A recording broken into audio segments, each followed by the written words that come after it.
ഞാൻ വൃന്ദാവന എല്ലാ ഇതിലും 1% എങ്കിലും കീടാണു എന്ന് പറയുന്ന ഒരു അവസ്ഥ ഉണ്ടല്ലോ, അതില്ലല്ലോ എന്നുള്ളത്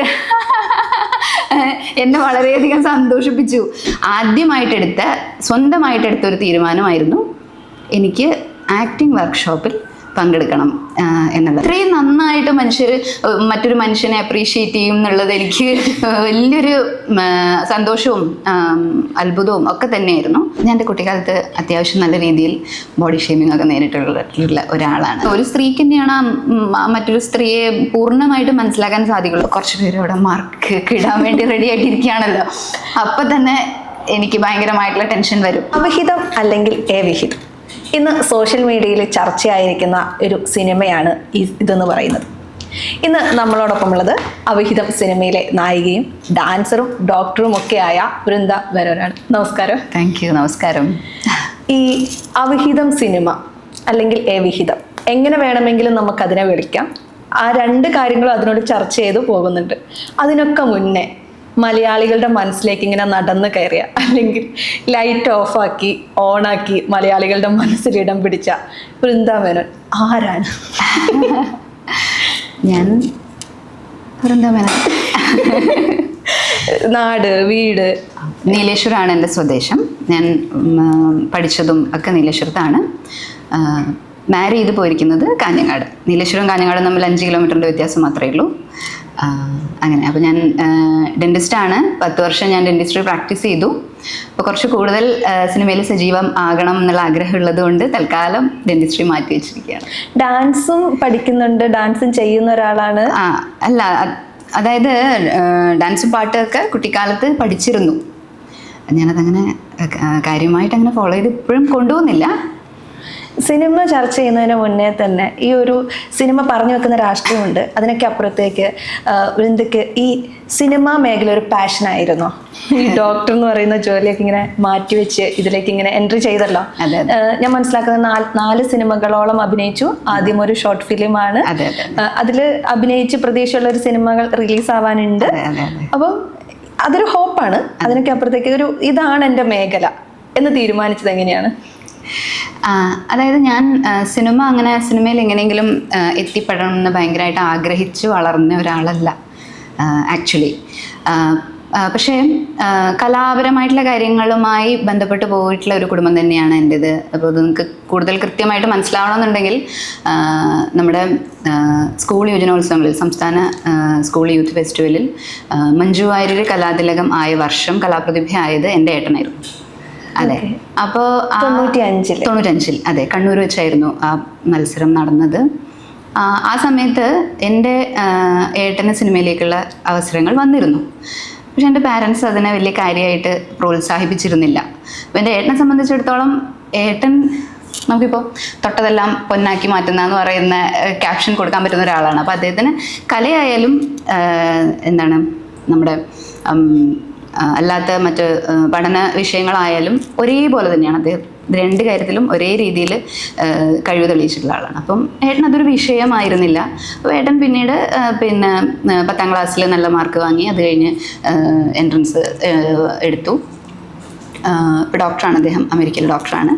അപ്പോൾ സ്വാഭാവികമായിട്ടും അങ്ങനെ ഒരു അവസരം എൻ്റെ മുന്നിൽ കണ്ടിട്ടുള്ളത് കൊണ്ട്, അതായത് ഇങ്ങനൊരു അവസരം വന്നു കഴിഞ്ഞാലും അത് നമ്മൾ ഓപ്റ്റ് ചെയ്യുന്നില്ല എന്നുള്ളൊരു അഭിപ്രായം എൻ്റെ കുടുംബത്തിൽ നിന്നുണ്ട് എന്നുള്ളത് മനസ്സിലാക്കിയത് കൊണ്ടും കൂടിയിട്ടായിരിക്കാം ഞാനങ്ങനെ കാര്യമായിട്ട് എങ്ങനെയെങ്കിലും സിനിമയിൽ എത്തണമായിരുന്നല്ലോ എന്നുള്ളൊരു ആഗ്രഹത്തിലേക്ക് പോയിരുന്നില്ല.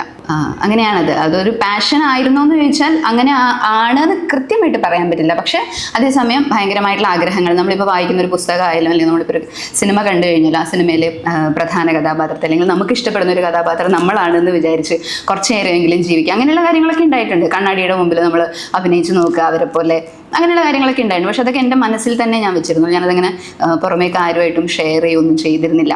പക്ഷേ പിന്നീട് ഈ പറഞ്ഞ പോലെ ഞാൻ ഡെൻറ്റിസ്ട്രി പ്രാക്ടീസ് ചെയ്ത് കൊണ്ടിരിക്കുന്ന സമയത്തായിരുന്നു ഈ ഡബ്സ് മാഷും ടിക്ടോക്കും ഒക്കെ ഭയങ്കരമായിട്ട് പ്രചാരത്തിൽ വന്നത്. അപ്പം ഞാൻ ഡബ്സ് മാഷൊക്കെ ചെയ്യാറുണ്ടായിരുന്നു. പക്ഷെ അത് ഞാൻ തന്നെ ചെയ്ത്, ഞാൻ തന്നെ കണ്ട്, ഞാൻ തന്നെ ആസ്വദിക്കുക എന്ന് പറയുന്നൊരു കാര്യമാണ് ചെയ്തത്. ഞാൻ അത് പബ്ലിക്കായിട്ട് ഇടാറില്ലായിരുന്നു. പിന്നെ 1-2 സുഹൃത്തുക്കളെ കാണിച്ചപ്പോൾ അവർ പറഞ്ഞു, നല്ല രസമായിട്ട് ചെയ്യുന്നുണ്ടല്ലോ നീ. അതെയോ, ഓ അതല്ലേ എന്നൊക്കെ വിചാരിച്ച് ഞാൻ പബ്ലിക്കായിട്ട് ഇട്ടു. അപ്പം അങ്ങനെ പ്രേക്ഷകരുടെ അടുത്ത് നിന്ന് നല്ല അഭിപ്രായങ്ങൾ വന്നു. അത് തീർച്ചയായിട്ടും അത് നല്ലൊരു പ്ലാറ്റ്ഫോമാണ്. നമുക്ക് പെട്ടെന്ന് തന്നെ നമ്മുടെ ചുറ്റുമുള്ള ആൾക്കാരുടെ ഒരു അഭിപ്രായം എന്താണെന്നുള്ളത് അറിയാൻ പറ്റും. അപ്പം അങ്ങനെ വന്ന സമയത്ത് നല്ല പരിപാടിയാണല്ലോ എന്ന് ഞാൻ ആലോചിച്ചു. പിന്നീട് വളരെ അവിചാരിതമായിട്ട് ഫേസ്ബുക്കിലൊരു സുഹൃത്ത് വഴി എനിക്കൊരു ഷോർട്ട് ഫിലിമിൽ അഭിനയിക്കാനുള്ള ഒരു അവസരം ലഭിച്ചു. അപ്പോഴും ഈ പറയുന്ന പോലെ ഒരു ആത്മവിശ്വാസക്കുറവ് എനിക്കുണ്ടായിരുന്നു. അപ്പം അതുകൊണ്ട് തന്നെ നിങ്ങളെല്ലാവരും നിർബന്ധിച്ചാൽ ഞാൻ അഭിനയിക്കാം എന്നുള്ളൊരു അഭിപ്രായം ആയിരുന്നു എനിക്ക്. കാരണം ഞാൻ തന്നെ ഏറ്റെടുത്തത് എങ്ങാനും കുഴപ്പമായി കഴിഞ്ഞാൽ അത് മുഴുവൻ എൻ്റെ തലയിലാവുമല്ലോ എന്നുള്ളൊരു പേടിയായിരിക്കാം ഒരു പക്ഷേ. പക്ഷെ അതിന് ചെറിയൊരു വർക്ക്ഷോപ്പ് പോലെ ഉണ്ടായിരുന്നു. 2 ദിവസം നല്ല രസമായിട്ട് പോയി. ഭാനു എന്നായിരുന്നു ആ ഷോർട്ട് ഫിലിമിൻ്റെ പേര്. പക്ഷേ നിർഭാഗ്യവശാൽ ആ സിനിമ ഷോർട്ട് ഫിലിം പുറത്തു വന്നില്ല, ചെറിയ ടെക്നിക്കൽ കാര്യങ്ങൾ കാരണം. പക്ഷെ ആ സമയത്താണ് ഞാൻ മനസ്സിലാക്കിയത് എനിക്ക് ക്യാമറയുടെ മുന്നിൽ ഞാൻ ഈ പറയുന്ന ആത്മവിശ്വാസക്കുറവോ അല്ലെങ്കിൽ ഒരു ഭയമോ അങ്ങനെയുള്ള കാര്യങ്ങൾ ഇല്ലല്ലോ എന്നുള്ളത് ഞാൻ മനസ്സിലാക്കി. അങ്ങനെയാണ് ഞാൻ 1-2 ഓഡിഷൻസ് അറ്റൻഡ് ചെയ്ത് തുടങ്ങിയത്. കാരണം ആ സിനിമയിൽ എൻ്റെ കൂടെ അഭിനയിച്ചിരുന്നത് ഇപ്പോഴത്തെ പ്രശസ്തനായിട്ടുള്ള കാസ്റ്റിംഗ് ഡയറക്ടറായിട്ടുള്ള അബു വളയംകുളം ആണ്. അപ്പോൾ അദ്ദേഹം വഴി 1-2 ഓഡിഷൻസ് എനിക്ക് അറ്റൻഡ് ചെയ്യാൻ സാധിച്ചു. പക്ഷേ അഗെയിൻ ഓഡിഷൻസിലേക്ക് പോകുന്ന സമയത്ത് ഞാൻ മനസ്സിലാക്കി എൻ്റെ മനസ്സിലുള്ള കാര്യം കൃത്യമായിട്ട് എനിക്ക് പുറത്തേക്ക് കൊണ്ടുവരാൻ സാധിക്കുന്നില്ല. എന്താണെന്ന് വെച്ചാൽ എനിക്ക് ഈ സഭാകമ്പം, സ്റ്റേജ് ഫിയർ എന്ന് പറയുന്നൊരു കാര്യം ഉള്ളതുകൊണ്ട് പറ്റുന്നില്ലല്ലോ എന്ന് ഞാൻ മനസ്സിലാക്കി. അങ്ങനെ ഞാൻ എൻ്റെ ജീവിതത്തിൽ വളരെ സ്ട്രോങ് ആയിട്ട് സ്വന്തമായിട്ടെടുത്ത ഒരു തീരുമാനമായിരുന്നു എനിക്ക് ആക്ടിങ് വർക്ക്ഷോപ്പിൽ പങ്കെടുക്കണം എന്നുള്ളത്. അതുവരെ ഈ പറയുന്ന പോലെ ഞാനിത് ചെയ്തോട്ടെ, ഇതിലേക്ക് പോയിക്കോട്ടെ എന്നൊക്കെയുള്ള അനുവാദങ്ങളായിരുന്നു നമ്മൾ ചോദിച്ചിരുന്നത്. പക്ഷേ ഈ കാര്യത്തിൽ ഞാൻ പറയുകയായിരുന്നു എൻ്റെ ഹസ്ബൻഡിൻ്റെ അടുത്തും അച്ഛൻ്റെ അടുത്തും പറഞ്ഞു, അച്ഛൻ എനിക്കിങ്ങനെ അറ്റൻഡ് ചെയ്യണമെന്നുണ്ട്. തീർച്ചയായിട്ടും അവർ തന്നെ സപ്പോർട്ട് ചെയ്തു. അങ്ങനെ ഞാനൊരു 10 ദിവസം ആക്ടിങ് വർക്ക്ഷോപ്പിൽ പങ്കെടുത്തു. അപ്പോൾ നമുക്ക് എന്തൊക്കെ പറ്റുന്നില്ല, എന്തൊക്കെ പറ്റും എന്നുള്ളത് മനസ്സിലാക്കാൻ സാധിക്കും. നമുക്ക് 10 ദിവസം കൊണ്ട് അഭിനയം ഭയങ്കരമായിട്ട് അങ്ങ് പഠിക്കാനൊന്നും പറ്റില്ല. നമ്മൾ എന്തിലൊക്കെ വർക്ക് ചെയ്യണം എന്നുള്ളൊരു ധാരണ കിട്ടും നമുക്ക്. അത് ഡെഫിനറ്റ്ലി ആ ഒരു സൈഡിൽ കൂടുതൽ വർക്ക് ചെയ്യാൻ എന്നെ സഹായിച്ചു. അങ്ങനെയാണ് കൂടുതൽ സിനിമകളിലേക്ക് എത്തിയിട്ടുള്ളത്.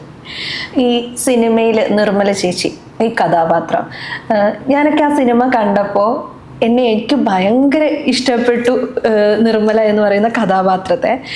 അതെന്ന് വെച്ചിട്ടുണ്ടെങ്കിൽ ഞാനൊക്കെ എപ്പോഴും രാഷ്ട്രീയ മേഖലയിലുള്ള ആളുകളെയാണ് കൂടുതലും. ഈ സെലിബ്രിറ്റീസിനെ കൂടുതൽ എനിക്കെപ്പോഴും ഒരു അട്രാക്ഷൻ തോന്നുന്ന ആ സൈഡിൽ. എനിക്ക് ന്യൂസ് ആണെങ്കിലും ഒക്കെ ചെയ്യാനും വായിക്കാനും ഒക്കെ ഇഷ്ടം ആ മേഖലയിലാണ്. അപ്പോൾ ഞാനൊരു ഫാൻ ഗേൾ അല്ല ആരുടെയും. അപ്പോൾ എനിക്ക് സിനിമകൾ കാണാൻ ഇഷ്ടമാണ്, എല്ലാവരും ഇഷ്ടമാണ്, ആരോടും വെറുപ്പോ അങ്ങനെയൊന്നുമില്ല, എല്ലാവരും ഇഷ്ടമാണ്, അത്രയേ ഉള്ളൂ. അല്ല ഇന്ന ആളോടൊരു പ്രത്യേക താല്പര്യം അങ്ങനെ ഉണ്ടായിട്ടില്ല. പക്ഷെ ആ സിനിമ കണ്ടു കഴിഞ്ഞപ്പോൾ ഞാൻ ആദ്യം ഇൻസ്റ്റഗ്രാമിൽ തപ്പിയത് ഈ നിർമ്മല ചേച്ചിയുടെ ഒറിജിനൽ ആളാരാണ് എന്നറിയാൻ വേണ്ടിയിട്ടാണ്. വൃന്ദ മേനോൻ എന്ന് പറയുന്ന ആളെ കണ്ടെത്തിയാണ്. ആ സിനിമ കണ്ടു കഴിഞ്ഞപ്പോൾ തന്നെ ഇത്തരം കമന്റ്സ് ആളുകൾ പറഞ്ഞില്ലേ. കാരണം ആ സാരി ഉടുത്ത് ഫസ്റ്റ് സീൻ കാണിക്കുന്ന ഒരു നിർമ്മല എന്ന് പറയുന്ന കഥാപാത്രം ഉണ്ട്, നമ്മുടെ ഉള്ളിൽ ഇങ്ങനെ കയറിയിരിക്കുക. ഞാനൊരു ഫാൻ ഗേൾ ആയ ഒരു മൊമെന്റ് ആയിരുന്നു അത്. ആ സിനിമ കണ്ടു കഴിഞ്ഞപ്പോൾ ആളുകൾ അത്തരം കമന്റ്സുകളൊക്കെ വന്ന് പറഞ്ഞിരുന്നു. ഒരുപാട് ഞാൻ പ്രതീക്ഷിച്ചതിനേക്കാൾ കൂടുതൽ. ആ സിനിമ ആദ്യമായിട്ട് മുഴുവനായിട്ട് കണ്ടത് പ്രിവ്യൂ ഷോൻ്റെ അന്ന് തന്നെയാണ്. ഈ സിനിമയിൽ ഈ പറഞ്ഞ പോലെ നമുക്ക് സ്ക്രിപ്റ്റ് തന്നിരുന്നില്ല, എന്താണ് ചെയ്യാനുള്ളത് എന്നുള്ളതിനെ കുറിച്ച് ഒരു ധാരണയാണ് ഡയറക്ടർ നമുക്ക് തന്നിട്ടുള്ളത്. അപ്പോൾ അദ്ദേഹം പറയുന്ന കാര്യങ്ങൾ നമ്മൾ ചെയ്തു എന്നുള്ളതിൽ കവിഞ്ഞ് ഇത് എങ്ങനെ വരും, ഏത് രീതിയിലാണ് ഇതിൻ്റെ കാര്യങ്ങൾ വരിക എന്നുള്ളതിനെ കുറിച്ചൊന്നും ഒരു ധാരണ ഉണ്ടായിരുന്നില്ല. പക്ഷെ അതിൻ്റെ പുറകിൽ പ്രവർത്തിച്ചിരുന്ന എൻ്റെ സുഹൃത്തുക്കളിൽ പലരും നല്ല രസമായി വന്നിട്ടുണ്ട്, അത് ഒരുപാട് ഫാൻസ് വരാൻ സാധ്യതയുണ്ട് എന്നുള്ള നിലയിൽ സംസാരിച്ചിരുന്നു. പക്ഷെ അപ്പോഴും ഞാൻ വെറുതെ പറയായിരിക്കും എന്നാണ് ഞാനതിനെ കണ്ടത്. പക്ഷെ ആദ്യമായിട്ട് ഈ പറഞ്ഞ പോലെ തിയേറ്ററിലിരുന്ന് ആ ഒരു സീൻ കണ്ടപ്പോൾ ഞാൻ തന്നെ അറിയാതെ എൻ്റെ മുഖത്ത് ഭയങ്കരമായിട്ടുള്ളൊരു ചിരി, നമ്മൾ അറിയാണ്ടുള്ളൊരു ചിരി വന്നു. അപ്പോൾ അത് കഴിഞ്ഞിട്ട് ഒരുപാട് പേര്, കാരണം തിയേറ്ററിൽ വന്നതിന് ശേഷവും ഒരുപാട് മെസ്സേജസ് വന്നിരുന്നു. കൂടുതലും ഇൻസ്റ്റാഗ്രാമിലൂടെയാണ് മെസ്സേജ് വരുന്നത്. അത് ഇത്രയും നന്നായിട്ട് മറ്റൊരു മനുഷ്യനെ അപ്രീഷിയേറ്റ് ചെയ്യും എന്നുള്ളത് എനിക്ക് വലിയൊരു സന്തോഷവും അത്ഭുതവും ഒക്കെ തന്നെയായിരുന്നു. ഒരുപാട് പേര് വളരെ നല്ല അഭിപ്രായം പറഞ്ഞിട്ടുണ്ട്. അതിനൊക്കെ ഞാൻ വളരെ നന്ദിയോടെ ഓർക്കുന്നു. ഇതിനു മുന്നും ഇത്തരത്തിലുള്ള അപ്രിസിയേഷൻസ് ഒക്കെ വന്നിട്ടുണ്ടോ? അത് ഭയങ്കര കോൺഫിഡൻസ് ആയിരുന്നു, ഇത് ആളുകൾക്ക് ഇഷ്ടം ആകും എന്നങ്ങ് തീരുമാനിച്ചിരുന്നു? ഇല്ല, ഞാൻ എൻ്റെ കുട്ടിക്കാലത്ത് അത്യാവശ്യം നല്ല രീതിയിൽ ബോഡി ഷേമിംഗ് ഒക്കെ നേരിട്ടുള്ള ഒരാളാണ്. അതായത് ഞാൻ കുറച്ച് മെലിഞ്ഞൊരു ശരീര പ്രകൃതമുള്ള ആളായിരുന്നു. അപ്പോൾ സ്വാഭാവികമായിട്ടും ഞാനും അമ്മയും ഒക്കെ പോകുന്ന സമയത്ത് ഈ പറഞ്ഞ പോലെയുള്ള എന്താണ് റേഷൻ കാർഡിൽ പേരില്ലേ എന്നൊക്കെ ചോദിക്കും. വളരെ വിദ്യാസമ്പന്നരായിട്ടുള്ള ആൾക്കാരാണ് ഇത്തരത്തിലുള്ള കമൻറ്റുകൾ പലപ്പോഴും പറയുന്നത്. അവരത് നിർദോഷകരമായിട്ടുള്ള തമാശയാണ് എന്ന് വിചാരിച്ചുകൊണ്ടായിരിക്കാം ഒരു പക്ഷേ അതത്ര നിർദോഷകരമല്ല ശരിക്കും. അത് പ്രത്യേകിച്ചും നമ്മളൊരു കൊച്ചുകുട്ടി, അതായത് വളർന്നു വരുന്ന ഒരു കുട്ടിയുടെ മുഖത്ത് നോക്കി അത്തരത്തിലുള്ള കമൻറ്റുകൾ പറയുമ്പോൾ ഡെഫിനറ്റ്ലി അത് അവരുടെ മനസ്സിനുള്ളിലേക്കാണ് കിടക്കുന്നത്. അപ്പോൾ എനിക്കെന്തോ ഒരു പ്രശ്നമുണ്ടല്ലോ എന്നുള്ള തരത്തിൽ ആയിരിക്കും ചിലപ്പോൾ അവർ സമൂഹത്തിൽ മറ്റുള്ള ഇടപെടലുകൾ നടത്തുക. അപ്പോൾ അത്തരത്തിലുള്ള ബുദ്ധിമുട്ടുകൾ എനിക്ക് ഉണ്ടായിട്ടുണ്ട്. പക്ഷേ അത് പിന്നീട് ഈ പറയുന്ന പോലെ നമ്മൾ വളരുന്നതിനനുസരിച്ച് നമ്മുടെ ചുറ്റുപാടുകൾ നമ്മൾ മനസ്സിലാക്കുമ്പോൾ, നമ്മൾ വായനയിലൂടെ അല്ലെങ്കിൽ മറ്റ് കഥാപാത്രങ്ങൾ കുറേ ശക്തമായിട്ടുള്ള കഥാപാത്രങ്ങൾ കാണുന്നതിലൂടെ ഒക്കെ നമ്മൾ മനസ്സിലാക്കുകയാണ് ഇതല്ല, ഇതിനപ്പുറത്തേക്ക് നമ്മുടെ ആത്മവിശ്വാസത്തെ ഉയർത്തുന്നത് മറ്റു പല കാര്യങ്ങളാണ് എന്നുള്ളത് നമ്മൾ മനസ്സിലാക്കണം. അപ്പോൾ വളർന്നു വരുന്ന സമയത്ത് എനിക്ക് ഇത്തരത്തിലുള്ള അനുഭവങ്ങൾ നേരിട്ടിട്ടുള്ളത് കൊണ്ട് അത്ര ഒരു ആത്മവിശ്വാസത്തോടു കൂടിയിട്ടുള്ള ഒരാളായിരുന്നില്ല ഞാൻ. അപ്പം അതുകൊണ്ട് തന്നെ ഈ ഒരു ക്യാരക്ടർ വരുന്ന സമയത്തും അയ്യോ ഇത് ആൾക്കാരെ എങ്ങനെയായിരിക്കും എടുക്കുക എന്നുള്ളൊരു പേടി എനിക്കുണ്ടായിരുന്നു. അങ്ങനെ ഒരു പേടിയുടെയും അടിസ്ഥാനമേ ഉണ്ടായിരുന്നില്ല എന്നുള്ളത് എനിക്ക് തന്നെ മനസ്സിലാക്കി തരുന്ന തരത്തിലുള്ള ഒരു കമൻസാണ് പ്രേക്ഷകരുടെ അടുത്ത് നിന്ന് എനിക്ക് കിട്ടിയിട്ടുള്ളത്. എനിക്കൊന്ന് നമ്മൾ ആദ്യം സംസാരിച്ചപ്പോഴും എനിക്കൊന്ന് ഞാൻ പരിചയപ്പെടുന്നതിന് മുന്നേ തന്നെ ഞാൻ ആ സീനിനെ കുറിച്ച് സംസാരിച്ചത്. എനിക്ക് ആ സിനിമയില് ആ സ്ത്രീയോട് നമുക്ക് ഭയങ്കരമായിട്ടൊരു സ്നേഹം തോന്നും. എനിക്ക് തോന്നുന്നു ആ സ്ത്രീ സൗന്ദര്യത്തോടാണ് നമുക്ക് ആദ്യത്തെ ഒരു സീനാണല്ലോ, പിന്നെയാണല്ലോ അവരൊരു കഥാപാത്രമായി ഇങ്ങനെ നമ്മുടെ ഉള്ളിലേക്ക് ഇങ്ങനെ അറിയുന്ന നമുക്ക് പരിചയമുള്ള ഒരു സ്ത്രീയായി മാറുന്നത്. അപ്പോൾ ആദ്യം ആ സ്ത്രീ സൗന്ദര്യത്തോടാണെന്ന് തോന്നുന്നു എനിക്ക് ഭയങ്കരമായിട്ടൊരു അട്രാക്ഷൻ തോന്നിയത്. അതുപോലെ ഈ സ്ത്രീയും അവിഹിതവും എല്ലാ കാലത്തും ഒരു ഹോട്ട് ടോപ്പിക്കാണ്. അപ്പം നമ്മുടെ ചുറ്റും ഇങ്ങനെയുള്ള കുറേ കാര്യങ്ങൾ വരുമ്പോൾ ഇപ്പുറത്തൊരു സ്ത്രീ ആണെങ്കിൽ ആളുകൾ അത് വലിയ രീതിയിൽ ആഘോഷിക്കും. ഒരു അവിഹിത കഥ കിട്ടുക എന്ന് പറയുന്ന ഒരു കാര്യം. ഈ സിനിമ പറഞ്ഞു വെക്കുന്ന രാഷ്ട്രീയം, അതിനെക്കുറിച്ച് എന്താണ് തോന്നുന്നത്? അല്ല, അതായത് ഞാൻ ശ്രദ്ധിച്ചിട്ടുള്ള കാര്യം എന്താണെന്ന് വെച്ച് കഴിഞ്ഞാൽ, സ്ത്രീയോ പുരുഷനോ ആരായിരുന്നാലും നമ്മൾ ധാർമ്മികമല്ലാത്ത ഒരു കാര്യത്തിനെ ഡെഫിനറ്റ്ലി ആരും സപ്പോർട്ട് ചെയ്യേണ്ട ആവശ്യമില്ല. പക്ഷെ അത് രണ്ടുപേർക്ക് രണ്ട് രീതിയിലാവരുത് എന്നുള്ളതാണ് അതിൻ്റെ കാര്യം. ഇദ്ദേഹത്തിന് ഇത് ശരിയാണെന്നുണ്ടെങ്കിൽ ഇവർക്കും ഇത് ശരി തന്നെ, ഇദ്ദേഹത്തിന് ഇത് ശരിയല്ല എന്നുണ്ടെങ്കിൽ ഇവർക്കും ഇത് ശരിയല്ല എന്നുള്ള ഒരു കാര്യമാണ് കൺവേ ചെയ്യാൻ ശ്രമിച്ചിട്ടുള്ളത് നമ്മുടെ സിനിമയിലൂടെ എന്നുള്ളതാണ് ഞാൻ മനസ്സിലാക്കിയിട്ടുള്ള കാര്യം. അതുപോലെ ആ സിനിമയുടെ ട്രെയിലറിൽ പറയുന്ന ഒരു ഡയലോഗ് ഉണ്ട്, പെണ്ണുങ്ങളുടെ മേലെ എപ്പോഴും ഒരു കണ്ണ് വേണമെന്ന്. നമ്മളത് വളർന്നു വരുന്ന പല ഘട്ടങ്ങളും കേട്ടിട്ടുണ്ടാവും. പെൺകുട്ടിയാണ്, ഒരു ശ്രദ്ധ വേണം, പെൺകുട്ടിയാണ്, ഒരു കരുതൽ വേണം എന്നൊക്കെ പറയുന്ന ഒരു കാര്യം. അപ്പം ഇത്തരം പറച്ചിലുകൾ ഇന്നുമുണ്ട്. ഇന്നും ഈ സിനിമയ്ക്ക് ആ ഒരു ഡയലോഗ് ഭയങ്കരമായിട്ട് ചർച്ച ചെയ്യപ്പെടുന്നുണ്ടല്ലോ. അപ്പം അതെന്താണ് തോന്നുന്നത്? അത്തരം ഒരു ഡയലോഗിനെ കുറിച്ച് ആരെങ്കിലും ഒക്കെ സംസാരിച്ചിരുന്നോ? നമ്മുടെ സ്ത്രീകളുടെ മേലിൽ ഇപ്പോഴും ഒരു കണ്ണ് ആവശ്യമുണ്ടോ? അല്ല, സ്ത്രീകളുടെ മേൽ കണ്ണ് വേണ്ടത് സ്ത്രീകൾക്ക് തന്നെയാണ്. നമ്മളെവിടെയാണ് ആ ഒരു മാർജിൻ വരച്ചിരിക്കുന്നത് എന്നുള്ളത് മനസ്സിലാക്കേണ്ടത് നമ്മൾ തന്നെയാണ്. അതിപ്പോൾ സ്ത്രീകൾ മാത്രമല്ല, എല്ലാവർക്കും. ഇപ്പോൾ എനിക്ക് വളർന്നു വരുന്ന ഒരു ആൺകുട്ടിയാണുള്ളത്. അവൻ്റെ അടുത്തും ഞാൻ പറയുന്നത് ആൾക്കാർ നമ്മളോട് എങ്ങനെ ഇടപഴകണം എന്നുള്ളത് നമ്മൾ അവർക്ക് കൊടുക്കുന്ന വൈബിലൂടെ അവർ മനസ്സിലാക്കുന്നതാണ്. അപ്പോൾ അവിടെയും ഈ പറയുന്ന പോലെ അപകടങ്ങൾ സംഭവിച്ചേക്കാം. ഡെഫിനറ്റ്ലി ആക്സിഡൻസ് നമ്മുടെ ജീവിതത്തിൽ സംഭവിക്കുന്നത് നമുക്കൊന്നും ചെയ്യാൻ പറ്റില്ല. അങ്ങനെ അല്ലാതെ കണ്ടിട്ടുള്ള ഒരു സന്ദർഭത്തെ നമുക്ക് വേണമെന്നുണ്ടെങ്കിൽ നമ്മുടേതായിട്ടുള്ള രീതിയിലേക്ക് കൊണ്ടുവരാൻ സാധിക്കും. എന്താണ് നമ്മുടെ ആ ഒരു വര എന്നുള്ളത് സ്ത്രീ ആയാലും പുരുഷനായാലും മനസ്സിലാക്കി മുന്നോട്ട് പോവുകയാണെന്നുണ്ടെങ്കിൽ എന്നുള്ളതാണ് എൻ്റെ ഒരു ഡെഫിനറ്റ്ലി അവിടെ ഞാൻ പറയുന്നു. ഈ പറയുന്ന പോലെ നമ്മൾ ചിന്തിക്കാത്ത രീതിയിൽ വരുന്ന സന്ദർഭങ്ങളിൽ ചിലപ്പോൾ ഹാൻഡിൽ ചെയ്യാൻ ബുദ്ധിമുട്ട് ഉണ്ടായേക്കാം ആർക്കും. അതിന് സ്ത്രീയെന്നോ പുരുഷനോ ഒന്നുമില്ല. അങ്ങനെയാണ് എനിക്ക് തോന്നിയത്. സ്ത്രീ എന്ന നിലയ്ക്ക് സമൂഹത്തിൽ നിന്ന് എന്തെങ്കിലും ഒരു മോശം അനുഭവമോ സാഹചര്യമോ അങ്ങനെ എന്തെങ്കിലുമൊക്കെ കടന്നു പോകേണ്ടി വന്നിട്ടുണ്ടോ? സ്ത്രീ എന്നുള്ള നിലയിൽ തീർച്ചയായിട്ടും ഉണ്ടായിട്ടുണ്ട്. നമ്മൾ വളർന്നു വരുന്ന സമയങ്ങളിൽ ഇത്തരത്തിൽ, കാരണം കുട്ടികളായിരിക്കുമ്പോൾ നമുക്ക് മനസ്സിലാവില്ല എന്താണ് അപ്പുറത്ത് നിൽക്കുന്ന ആൾ ഉദ്ദേശിക്കുന്നത് എന്നുള്ളത് ചിലപ്പോൾ നമുക്ക് മനസ്സിലാവില്ല. അപ്പം അങ്ങനെ ഉള്ള അനുഭവങ്ങൾ ഡെഫിനറ്റ്ലി എൻ്റെ ജീവിതത്തിൽ നമ്മൾ ഒരു ബസ് യാത്രയിൽ ഉണ്ടാവുന്ന ബുദ്ധിമുട്ടുകൾ ഒക്കെ ഉണ്ടായിട്ടുണ്ട്. അതൊക്കെ നമ്മളിപ്പോൾ ആലോചിക്കുമ്പോഴാണ് ഇതായിരുന്നു അയാൾ ശ്രമിച്ചിരുന്നത് എന്നുള്ളത് മനസ്സിലാവുക. അതൊന്നും അതിൻ്റെ എക്സ്ട്രീമിലേക്ക് പോകാത്തത് കൊണ്ട് വലിയ ബുദ്ധിമുട്ടുകൾ ഞാൻ അറിഞ്ഞിട്ടില്ല എന്നുള്ളതേ ഉള്ളൂ. പക്ഷെ ഇതൊക്കെ ഒരു പെൺകുട്ടി എന്നുള്ള നിലയിൽ അത് അവളെ കൂടുതൽ എന്താണ് സമൂഹത്തിൽ ഇടപെടുന്നതിനെ ഒരു പരിധി വരെ നിയന്ത്രിക്കുന്നുണ്ട്. ഞാൻ ഇങ്ങനെ ചെയ്താൽ അയ്യോ ഇങ്ങനെ പറ്റുമോ എന്നുള്ളൊരു പേടി പെൺകുട്ടികളുടെ ഉള്ളിൽ ഉണ്ടാവാനുള്ള സാധ്യതയുണ്ട്. അപ്പോൾ കുറേ അതൊക്കെ മാറി. ഞാൻ വളർന്ന സാഹചര്യം അല്ല ഇപ്പോഴുള്ള കുട്ടികൾക്ക് ഈ പറഞ്ഞ പോലെ ഇത്തരം സാഹചര്യങ്ങളിലൂടെ കടന്നുപോയ എന്നെ പോലെയുള്ള മാതാപിതാക്കൾ ഒരുപാട് പറഞ്ഞു കൊടുക്കുന്നുണ്ട് ഇങ്ങനെയൊക്കെ സംഭവിക്കാം, അപ്പോൾ ഈ രീതിയിൽ ആണ് നീ അതുമായി പോകേണ്ടത് എന്നൊക്കെയുള്ള നിലയിൽ പറഞ്ഞു കൊടുക്കുന്നത്. ഇപ്പോഴത്തെ കുട്ടികൾ കുറച്ചുകൂടി കാര്യങ്ങളെ ഹാൻഡിൽ ചെയ്യാൻ അറിയുന്നവരാണ് എന്നാണ് ഞാൻ മനസ്സിലാക്കിയത്. നമ്മളൊക്കെ ഈ പറയുന്ന പോലെ എന്താണിത് എന്നുള്ളത് മനസ്സിലാവാത്തൊരു കൺഫ്യൂഷൻ ഉണ്ടായിട്ടുള്ള സാഹചര്യങ്ങൾ ഏത് സ്ത്രീക്ക് ഉണ്ടായിട്ടുള്ളത് പോലെ എനിക്കും ഉണ്ടായിട്ടുണ്ട്. അതുപോലെ അമ്മ എന്ന റോള് ഇപ്പോൾ കൈകാര്യം ചെയ്യുന്നുണ്ടല്ലോ. അതായത് ഒരു അമ്മ എന്ന റോളുണ്ട്, നമ്മുടെ പാഷൻ ഉണ്ട്, നമ്മുടെ ജോലിയുണ്ട്. ഇതെല്ലാം കൂടി ഒരുമിച്ച് എങ്ങനെയാണ് കൊണ്ടുപോകുന്നത്? ഒരു സ്ട്രെസ്ഫുള്ളും കൂടി ആയിരിക്കില്ല. നല്ലൊരു അമ്മയാവുക എന്ന് പറയുന്ന ഒരു ടൈം നമ്മുടെ സമൂഹത്തിൽ നിലനിൽക്കുന്നുണ്ട്. അപ്പൊ നമ്മൾ ഇത്തരം ഒരു മേഖലയിലേക്ക് ജോലിക്ക് ഇറങ്ങുമ്പോൾ നമുക്ക് സമയം നോക്കി ജോലി ചെയ്യാൻ പറ്റുന്ന ഒരു ഫീൽഡ് അല്ല. പിന്നെ അത് നമ്മുടെ ഒരു പാഷനും നമ്മുടെ ഒരു ഡ്രീമും നമ്മൾ കുറച്ചും കൂടെ ഹാർഡ് വർക്ക് ചെയ്യണം ഒക്കെ വേണ്ട ഒരു മേഖലയാണല്ലോ സിനിമ എന്ന് പറയുന്നത്. അപ്പം ഈ അമ്മ എന്ന റോളും ഈ പാഷനും പ്രൊഫഷനും ഒക്കെ എങ്ങനെയാണ് ഒരുമിച്ച് കൈകാര്യം ചെയ്യുന്നത്? ഡെഫിനറ്റ്ലി നമുക്ക് ഒറ്റയ്ക്ക് ചെയ്യാൻ പറ്റുന്ന കാര്യമല്ല അത്. നമ്മുടെ കൂടെയുള്ള ആൾക്കാരുടെ സഹായത്തോടും സപ്പോർട്ടോടും കൂടി മാത്രമേ നമുക്ക് ആ കാര്യങ്ങളിൽ മുന്നോട്ട് പോകാൻ സാധിക്കുള്ളൂ. നമുക്ക് ഇങ്ങനെയൊക്കെ ചെയ്യാം, ഓക്കെ, അത് നമ്മളങ്ങനെ വിചാരിച്ചു കഴിഞ്ഞാലും പെട്ടെന്ന് അതിൻ്റെ ഇടയിൽ വേറെ എന്തെങ്കിലുമൊക്കെ ഇടപെടലുകൾ വന്നു കഴിഞ്ഞാൽ ചിലപ്പോൾ അതൊക്കെ മാറിയേക്കും. അപ്പോൾ എൻ്റെ കുടുംബം സമ്പൂർണ്ണമായിട്ടുള്ള സപ്പോർട്ടോട് കൂടിയിട്ട് എൻ്റെ കൂടെയുണ്ട്. എൻ്റെ അച്ഛനും അമ്മയും എൻ്റെ കൂടെ തന്നെയുണ്ട്. ഈ പറയുന്ന പോലെ ഞാൻ എൻ്റെ മകൻ്റെ കൂടെ ഇല്ലാത്ത സമയത്ത് എൻ്റെ കാര്യങ്ങൾ എന്നെക്കാൾ നന്നായിട്ട് അവൻ്റെ കാര്യങ്ങൾ ശ്രദ്ധിക്കാൻ വേണ്ടിയിട്ട് എൻ്റെ പാരൻസ് ഉണ്ട്. അതേപോലെ ഈ സമയവുമായി ബന്ധപ്പെട്ടുള്ള കാര്യങ്ങൾ തീർച്ചയായിട്ടും നമ്മളിപ്പോൾ സിനിമ മേഖലയിൽ അല്ലാത്ത ഒരാൾക്ക് ഇത് പറഞ്ഞാൽ മനസ്സിലാവില്ല. കാരണം നമ്മൾ ഇതിൻ്റെ ഈ എന്താണ് ഒരു ഔട്ട്കം എന്ന് പറയുന്നത് വളരെ കുറച്ചായിരിക്കും. പക്ഷേ ഇതിനു വേണ്ടി നമ്മൾ ഇൻവെസ്റ്റ് ചെയ്യുന്ന സമയവും ഒക്കെ വളരെ കൂടുതലാണ്. അപ്പോൾ അവർ വിചാരിക്കുന്നത് ഇതെന്തുകൊണ്ടാണ് ഈ ഇത്ര ഒരു മിനിറ്റിൻ്റെ ഒരു പരസ്യം ചെയ്യുന്നതിന് എന്തിനാണ് ഈ ഒരു ദിവസം മുഴുവൻ ഷൂട്ട് ചെയ്യുന്നത് എന്ന് ചിന്തിക്കാം.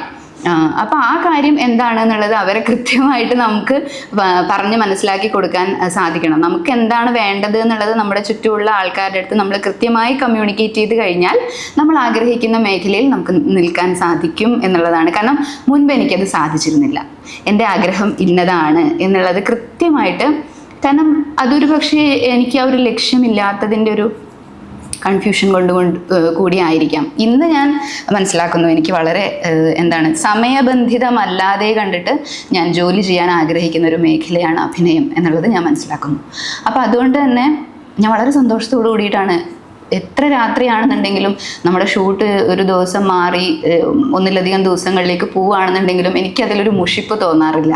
കാരണം ഞാനിത് വളരെയധികം സ്നേഹിക്കുന്നു ഈ ഒരു കാര്യത്തെ. അപ്പോൾ അത് ഞാൻ എൻ്റെ കൂടെ ചേർന്ന് നിൽക്കുന്ന ആൾക്കാരുമായിട്ട് ഞാൻ ഷെയർ ചെയ്യുന്നു. ഇങ്ങനെയാണ്, ഓക്കെ, നിൻ്റെ താല്പര്യം ഇങ്ങനെയാണെന്നുണ്ടെങ്കിൽ നീ അതുമായി മുന്നോട്ട് പോവോ എന്ന് പറയുന്ന വളരെ സപ്പോർട്ടീവായിട്ടുള്ള ഒരു ഫാമിലി എൻ്റെ കൂടെ ഉള്ളതുകൊണ്ട് ഇത് സാധിക്കുന്നു. മകൻ എങ്ങനെയാണ് അമ്മ ഒരു സിനിമാ നടി എന്ന രീതിയിൽ കാണുന്നത്? ഇല്ല, അവനങ്ങനെ സിനിമാ നടി എന്നുള്ള ഒരു കാര്യമൊന്നുമില്ല. അവൻ്റെ കാര്യങ്ങളൊക്കെ നടത്തുന്നുണ്ട്, അമ്മ എൻ്റെ കൂടെ ഉണ്ട് എന്നുള്ളൊരു, ഞാൻ ഈ പറഞ്ഞതുപോലെ ഞാനില്ലാത്തത് കൊണ്ട് ഒരു കാര്യം നടക്കാതെ വന്നിട്ടില്ല. ഞാനില്ലെങ്കിൽ അതെൻ്റെ ഹസ്ബൻഡ് ചെയ്യും. അവൻ്റെ കൂടെ ഈ പറയുന്ന പോലെ അവന് എന്തെങ്കിലും PTA മീറ്റിങ്ങോ അങ്ങനെയുള്ള കാര്യങ്ങളോ ഒക്കെ വരുന്ന സമയത്ത്, അവൻ മുതിർന്നൊരു ആൺകുട്ടിയാണ്, അതെ, അപ്പം അങ്ങനെയുള്ള കാര്യങ്ങളിലാണ് അവന് ഒരാൾ വേണ്ടത്. അപ്പം ഞാനില്ലാന്നുണ്ടെങ്കിൽ ഹസ്ബൻഡ് ഉണ്ട്. ഹസ്ബൻഡിന് മറ്റു തിരക്കുകളാണെന്നുണ്ടെങ്കിൽ എൻ്റെ പാരൻസ് ഉണ്ട്. അവർക്ക് തിരക്കാണെന്നുണ്ടെങ്കിൽ ഹസ്ബൻഡിൻ്റെ അമ്മയുണ്ട്. ഇങ്ങനെ എല്ലാവരുടെയും സപ്പോർട്ടോടുകൂടി മാത്രമേ ഒരാൾക്ക് മാത്രമായിട്ട് ഇതെല്ലാം കൂടി സപ്പോർട്ട് ചെയ്യാൻ പറ്റും എന്ന് എനിക്ക് തോന്നുന്നില്ല. അത് കൂടെയുള്ളവരുടെ സ്നേഹവും സപ്പോർട്ടും ഒക്കെ കൊണ്ട് എന്നെ സംബന്ധിച്ചിടത്തോളം അങ്ങനെയാണ്. അവൻ മകൻ്റെ കൂട്ടുകാർ വന്നിട്ട് അമ്മയുടെ സിനിമ കണ്ടു എന്നൊക്കെ പറയാറുണ്ട്. അത്തരം വിശേഷങ്ങളൊക്കെ വീട്ടിൽ വന്ന് പങ്കുവെക്കാറുണ്ടോ? ഇപ്പോഴത്തെ കുട്ടികൾ അതായത് നമ്മൾ വളർന്ന ആ ഒരു സമയമല്ല ഇത്. വളരെ, കാരണം അത് മാത്രമല്ല ഇപ്പം അതെ, സിനിമ എന്നുള്ളത് മാത്രമല്ല, ഇപ്പം സോഷ്യൽ മീഡിയയിൽ തന്നെ ഒരുപാട് കണ്ടന്റ്സും കാര്യങ്ങളും ഒക്കെ വരുന്നുണ്ട്. അപ്പോൾ പണ്ട് നമ്മൾ സിനിമ താരങ്ങളെ കണ്ടിട്ടുള്ള ആ ഒരു രീതിയിൽ അല്ലെന്ന് തോന്നുന്നു. ഇപ്പോൾ കുറച്ചുകൂടി അടുത്താണ് അവർ, അല്ലേ? പണ്ട് നമുക്ക് ഈ സ്പെഷ്യൽ ദിവസങ്ങളിലോ അങ്ങനെയൊക്കെ ആയിരിക്കും നമ്മൾ അവരുടെ വിശേഷങ്ങളൊക്കെ കേൾക്കാൻ വേണ്ടി നമ്മളിങ്ങനെ കാത്തിരിക്കും. ഒരു ഓണം വരുന്ന സമയത്ത് ഇന്നാരുടെ ഇൻ്റർവ്യൂ ആണ് എന്നുള്ളത് നമ്മളിങ്ങനെ കൊതിയോടെ. ഇത്തവണ ഇപ്പം അങ്ങനെയല്ലെന്ന് തോന്നുന്നു. ഇപ്പം നമുക്ക് കുറച്ചും കൂടി ആൾക്കാരിലേക്ക് അവർ കൂടുതലായിട്ട് എത്തുന്നുണ്ട്. അപ്പം അങ്ങനെയുള്ളൊരു എക്സൈറ്റ്മെൻ്റ് ഒന്നും ഞാൻ അനുഭവിച്ചിട്ടില്ല ഇതുവരെ. പക്ഷെ തീർച്ചയായിട്ടും അവൻ്റെ സുഹൃത്തുക്കൾ വന്നിട്ട് പറയാറുണ്ട്, ആൻറ്റി സിനിമ നടിയാണല്ലേ എന്നൊക്കെ ചോദിക്കാറുണ്ട്. അതിലൊരു സന്തോഷം ചിരിച്ച് അങ്ങ് അവരിലൂടെ അങ്ങ് കൂടും, അത്രേ ഉള്ളൂ. കാസർഗോഡാണ് വീടെന്ന് പറഞ്ഞിട്ട് ഒരു ഭാഷയിൽ എവിടെയും ഒരു കാസർഗോഡ് സ്ലാങ് കടന്നു വരുന്നില്ല എന്നതാണ്.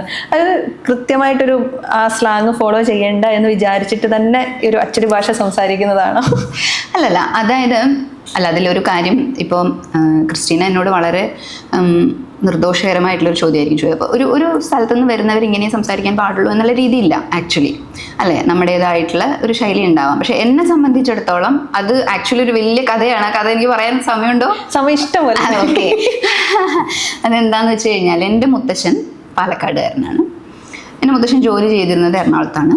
അതുകൊണ്ട് തന്നെ എൻ്റെ അമ്മയും അമ്മയുടെ സഹോദരങ്ങളും വളർന്നത്, കോളേജ് വിദ്യാഭ്യാസം വരെ അവർ പഠിച്ചതും ഒക്കെ എറണാകുളത്താണ്. അപ്പോൾ സ്വാഭാവികമായിട്ടും അവരുടെ സംസാര ശൈലി ഡെഫിനറ്റ്ലി ആ രീതിയിലായിരിക്കും. പിന്നെ എൻ്റെ അച്ഛൻ കൂത്തുപറമ്പുകാരനാണ്. അതെ, പക്ഷെ അച്ഛൻ ജോലി ചെയ്യുന്നത് Kanhangad Nehru arts and science കോളേജിലാണ്, നീലേശ്വരത്തിന് തൊട്ടടുത്ത്. അപ്പോൾ അച്ഛൻ്റെ വിവാഹത്തിന് മുമ്പേ അച്ഛൻ നീലേശ്വരത്ത് സെറ്റിലായിരുന്നു.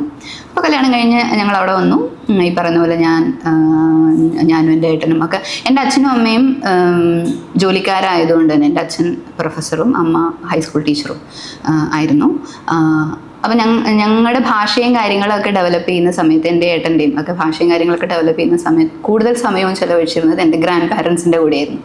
അപ്പം അതിലെൻ്റെ മുത്തശ്ശി, ഞാൻ ഓർമ്മയുള്ളപ്പോൾ തന്നെ മുത്തശ്ശി രോഗിയായിരുന്നു. മുത്തശ്ശി അങ്ങനെ ഒരുപാട് കാര്യങ്ങൾ കുടുംബത്തിന് വേണ്ടി ചെയ്യാൻ പറ്റാത്തൊരു ശാരീരിക അവസ്ഥയിലായിരുന്നു മുത്തശ്ശി. അപ്പോൾ മുത്തശ്ശനാണ് എപ്പോഴും എൻ്റെ കൂടെ ഉണ്ടാവുക, എനിക്ക് ചോറ് വരുത്തിരുന്നതും കാക്കേനെയും പൂച്ചനെയൊക്കെ കാണിച്ച്.